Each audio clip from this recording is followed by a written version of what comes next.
Oh, hey folks, how you doing here? Coming of all things, Friday, November 25th. And in my casual observation, I hope you guys had a good Thanksgiving and ingested lots of goodies and all the rest of the good stuff like that there. I've noticed in my casual observation of things at large, the levels, depths, breadths, and just examples therein of the leftist butthurt from Trump's continuing good numbers. Um, it's something to behold, okay? They actually did something kind of stupid, but said recount in, of all places, Michigan. So they did a recount in Michigan. Hillary lost with even higher numbers. So she's not winning the popular vote in a lot of occasions. And I'll break it down for you liberals that don't get it. There's a reason why they haven't done a recount. It's because they haven't looked at the those people who were not in the area when the vote took place. So the absentee voting has not been counted. The military voting has not been counted. They've called it for Trump. And there's a really good reason they've called it for Trump. It's because they believe Trump is the guy that actually did win. So all the good stuff like that there. They don't need to do anymore, okay? They know for, well, pretty good example, by and large, Trump won it. Call it what you will. There's no other way to go around and have to redraw out everything and recolor the coloring book and all the rest of that stuff. It's all done, okay? There's no need to do all that stuff. So by and large, that's why they haven't had a recount. But the levels of butthurt that these leftists are now showing an example of, wow. I mean, just wow. We didn't act like this when Obama won. We simply sucked it up, moved on. We didn't put safety pins in our shirts. And we simply just dealt with things, by and large, as it was and moved onward.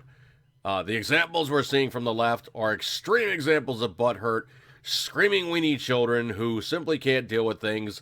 The on-site things to help them deal with this on the college campuses. The participation trophies handed off to Hillary and group is just ridiculous, okay? There's no reason in the world why these people should be carrying on like this for an election they tried, they lost, and they just did not win in any way, shape, and form. If you look at the electoral maps, the country is red. There's scattered sections where the country is blue. In high population areas that tend to run very, very liberal, those areas were won. But there's a reason for the electoral and not a populist vote. Very simply put, it's so that everybody, and I do mean everybody in every area, gets their basic voices heard. You have a huge state like Alaska, biggest state in the union. There's only 3 electoral votes for that whole monster state. Case in point, it's bigger than Texas. It's bigger than California. And by and large, California gets 55 or 45 or whatever the electoral votes is. It's insane. I'm not going to worry about what the actual number is. But they have the highest number of electoral votes because they have the highest population base. They also vote exceedingly Democrat. So they are a very, very solid blue state. But the whole state isn't blue.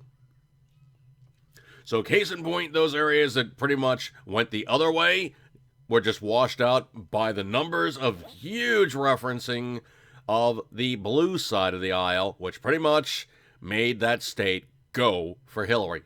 New York basically goes for Hillary. Upstate New York is not like New York City. They are not that liberal, but they get washed out because of the population base of New York City. Manhattan is 4 miles wide, 13 miles long, and 8 million people. It's hard to overshadow that in the rest of the state.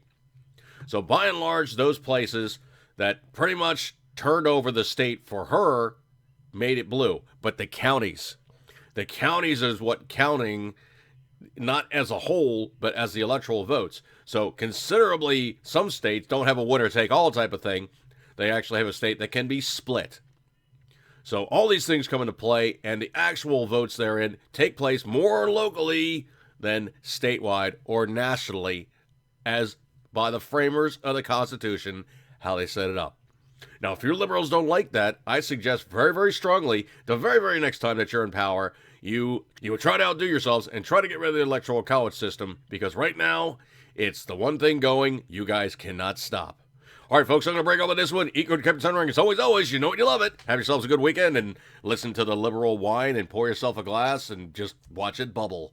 It's better than champagne in terms of effervescence. All right, folks, I'm going to break up with this one. Have a good one and good stuff like that there. See you guys.